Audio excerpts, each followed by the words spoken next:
Bora falar do Brasil, porque tá chegando a hora. Hoje, 9h30 da noite, a seleção brasileira enfrenta o Haiti. Nosso repórter Wellington Campos chega com as informações direto dos Estados Unidos. Fala, Wellington. Alô, TT. Alô, amigos da Jovem Pan News. Muito boa tarde para você, minha ídola. E o Brasil entra em campo hoje às 9h30 da noite, no nosso horário no Brasil, 8h30 da noite na Pensilvânia, Filadélfia, para o jogo com o Haiti. É um jogo importantíssimo. Brasil vem de empate com a seleção de Marrocos, precisa vencer para chegar a 4 pontos e seguir com chances de classificação, deixando a definição para quarta-feira, dia 24, em Miami, com a Escócia, que joga mais cedo, enfrentando o Marrocos em Boston às 7 da noite.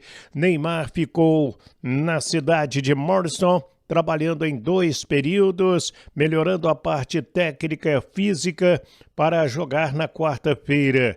Para hoje, Ancelotti não quis definir para a imprensa a equipe, diz que já tem o time na cabeça, mas só vai divulgar a equipe 1h30 antes para os jogadores e depois, quando chegar ao estádio, para os jornalistas. Ele foi questionado sobre as diferenças dos atacantes, o Matheus Cunha, o Igor Thiago, e por que ele não usou o Endrick. Olha só o que ele respondeu. Matheus Cunha es más asociativo, tiene más calidad de media punta que de delantero referente, cosa que tem Igor Thiago.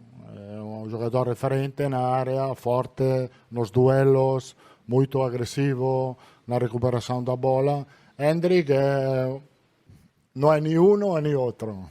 Endrick es otra cosa. Para mí, personalmente, Endrick es otra cosa. Es un talento extraordinario. Endrick, Brasil va a aprovechar de sus calidades en esa Copa del Mundo y también en la próxima Copa del Mundo. Pero él es paciente, no tiene prisa. É muito, como pode dizer, maduro para a sua idade. Então, isto é um aspecto muito importante. E também a família perto dele é muito paciente. Isto é um aspecto importante para um jovem. Aí o técnico Carlo Ancelotti. A gente pode fazer aí várias mudanças na equipe. Eu diria que ele vai jogar de Alisson, Danilo, Marquinhos, Gabriel Magalhães e Alexandro, ou até mesmo Douglas Santos, Fabinho, Casimiro e Bruno Guimarães. Acredito eu, Rafinha, Luiz Henrique, Matheus Cunha e Vinícius Júnior. A minha escalação passa por aí.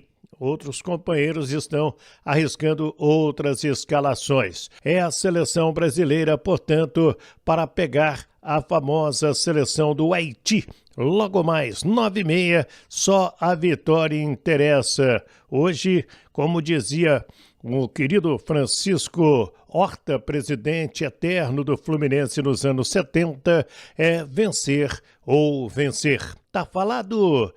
Da Filadélfia, na Pensilvânia, o Wellington Campos ao lado da seleção brasileira. É com você. Valeu, Wellington! Vai com umas 3 meias hoje pro estádio, Wellington, por gentileza. Não, tá calor mas vai ter que esquentar o pé, Jana, de qualquer jeito.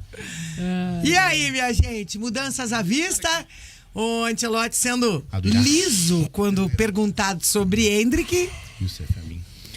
Na verdade, ali eu acho que é uma justificativa plausível, né? Claro, a gente faz brincadeira e tudo mais, né? Ele fala ali que o Endrick é outra coisa, né?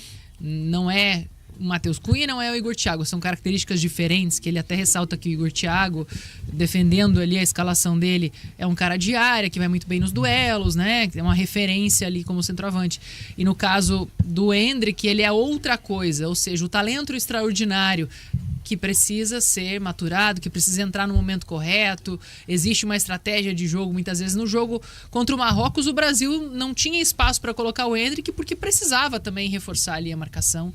Então eu acho que isso são escolhas, né, do treinador, e não é fácil, porque é lógico que a gente olhando hoje para a seleção brasileira, quem que é o cara que traz uma esperança e que desponta até para jogar nas próximas Copas, né? É o Endrick, né? Porque o Neymar, claro, tá ali, né? A última dança, vai ter a última Copa dele, inclusive nem foi relacionado, não viajou. Mas eu acho que o Endrick, ele traz essa vontade do brasileiro de ver o Brasil brilhar, de fazer gol, enfim, de ter controle do jogo, que foi algo que não teve, né? Na primeira rodada. Só que eu acho que o momento, talvez, não seja de você contar com ele ali como titular, embora, claro, eu acho que de forma apaixonada gostaríamos de vê-lo jogar. Eu tô nessa expectativa do Endrick, gostaria de ver mais tempo do Ryan também, mas é como eu falei no último jogo, né? Eu entendo o processo utilizado, né? Porque, o Luiz Henrique era titular absoluto até esses dias, né? Aí ele não vai entrar em primeiro? Vamos passar o Ryan, que jogou um amistoso antes dele, na frente dele? Acho difícil que isso aconteça. Mesma coisa do Matheus Cunha. O Matheus Cunha foi titular nesses últimos jogos todos. Na estreia da Copa ele perdeu a posição. Aí você vai colocar o Endrick na frente do Matheus Cunha, que veio fazendo o ciclo inteiro. Eu entendo... incoerente. Eu entendo a coerência. Exatamente. Eu entendo né? Isso, eu entendo essa hierarquia, ciclo, né? Entendo essa coerência que é utilizada pelo Ancelotti nesse caso. Óbvio, gostaria de ver o Ryan tendo mais tempo? Gostaria de ver o Endrick tendo mais tempo? Com certeza. Né? Eu tô nessa expectativa, porque pra mim, como você falou, Jana, são esses dois caras que mostram que vão ter condição de jogar mais tempo na seleção brasileira, que vão poder jogar nas próximas Copas.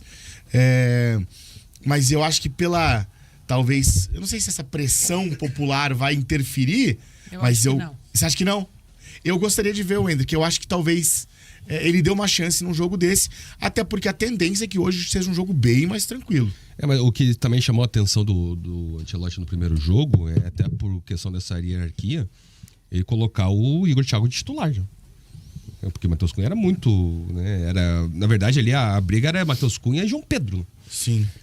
Desse 9, falso 9 ali, ou 9... Deve estar treinando bem o Igor Thiago. E daí o Igor Thiago já é titular já na estreia do Brasil ali, né? Essa foi pra mim a maior surpresa ali da primeira escalação do Ancelotti. Eu imagino que ele vai mesmo colocar o Danilo na lateral direita, e o Matheus Cunha no lugar do Igor Thiago. E o Douglas Santos na esquerda. Mantém o Douglas Santos na esquerda. A minha dúvida ali é só o Paquetá. Se ele vai começar com o Paquetá, e eu acho que até... Eu não sou muito a favor do Paquetá na seleção, mas para esse jogo eu até deixaria ele.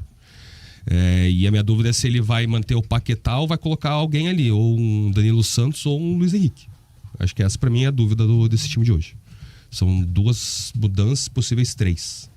O Danilo e o Cunha, e quem sabe alguém no lugar do Paquetá. Eu acho que o principal disso tudo pra mim é que a partir do momento que você coloca o Paquetá, eu acho que você tem que mudar o sistema. Não ser o que ele fez no último jogo. Ele ser o terceiro homem no meio do campo. Isso, ali, né? Exatamente, ele jogando mais como um meia, de fato, né? E não como esse ponta-direita. Entendo até a necessidade dele fechar como ponta-direita para deixar o Rafinha e o Vini descansando, ou o próprio Igor Thiago, beleza. Agora, na fase de construção, não vejo sentido você abrir o Paquetá pelo lado direito. Porque daí você não aproveita o principal dele. E outra, sem o Wesley, a seleção brasileira perde muito. Perde muito porque tinha um mecanismo de ataque muito bem definido, jogando com um extremo pela direita, que era o Wesley. Então eu acho que esse é o maior problema da seleção. A lesão do Wesley complicou muito essas ideias do Ancelotti. Eu acho que por isso que ele tem mudado de ideia, né? E talvez está testando outras coisas. É claro que Copa do Mundo não é o momento de você testar, né? Mas, visto que a gente viu contra o Marrocos, que também não agradou o Ancelotti, por mais que ele também não esperasse ali que o Brasil fosse, né, entrar já super entrosado, mas eu acho que ele ficou muito descontente com o que viu, visto a reação dele depois do jogo, né? Ele ali com pouquíssimas palavras e um pouco irritado, realmente. Então eu acredito que ele vai ter alterações na seleção, acho que vai mudar. É o momento de você mudar agora, né? No momento em que a seleção ainda não está encarando ali seleções de altíssimo nível, em que realmente você não tem como ficar achando que, né, vai contar com a sorte. O Brasil tem que estar encaixado, tem que saber o que cada um vai fazer. Mas eu acho que é o momento de você tentar coisas diferentes. Tentar rodar esse elenco, observar onde que cada um mais pode render. Até variações de esquema durante o jogo, que foi algo que até ele fez no último jogo. E acabou ali trazendo um pouco de insegurança, principalmente nesse 4-2-4, né? Que não sei se vai repetir, mas... não sei, acho que o Ryan pode ganhar espaço, sim, né? Nem que seja durante o jogo, talvez até para atuar ali pelas alas, porque eu acho que o Brasil perde muito sem ter um lateral que saia, né? Um cara que consiga ajudar nessa construção. Eu tenho a impressão que esse jogo vai ser decisivo pro Rafinha. Também acho. Se ele não for bem de volta, ele vai perder a posição no próximo jogo. Concordo. Porque você viu que engraçado, né? Que a gente cobrando também sempre o Rafinha e o Vini Júnior de protagonismo. Foi o Vini Júnior fazer esse gol, né? Que realmente foi no momento que ele chamou o jogo, fez a jogada, ele fez o gol. E ele perdeu muita bola no jogo também, né? Que tá sendo natural no jogo do Brasil. Assim, no Real Madrid ele também perde muita bola, né? Mas nesse jogo do Brasil, por ele ter feito o gol e ter toda hora chamando a bola, mesmo perdendo... Se todo mundo já esqueceu o protagonismo, agora já estão tudo em cima do Rafinha. O Rafinha que vai ser o cara desse jogo aí, se ele não corresponder, não tiver uma boa atuação, pra mim ele vai perder a posição pro terceiro jogo. O Márcio participa com a gente e diz que não vê fome de bola na nossa seleção. E ele complementa que o Endrick é pra entrar durante o jogo. O Luigi dizendo que o Endrick vai entrar só pra amenizar essa pressão. E o Alessandro Silva diz que Copa não tem coerência, tem que colocar o que tem de melhor em campo. Copa não se joga, se vence. Um abraço pro Aderbal Breck, tá nos acompanhando direto de Natal lá no Rio Grande do Norte. Manda um abraço pro João Brunetti ali, ó. Vou mandar um beijo pra irmã dele, a Marcela Brunetti, que tá de aniversário hoje. Beijo pro João, que nos acompanha todos os dias lá em Balneário Camboriú. Então, parabenizando aí a irmã dele, e ele tá dizendo que ama muito ela é coxa doida.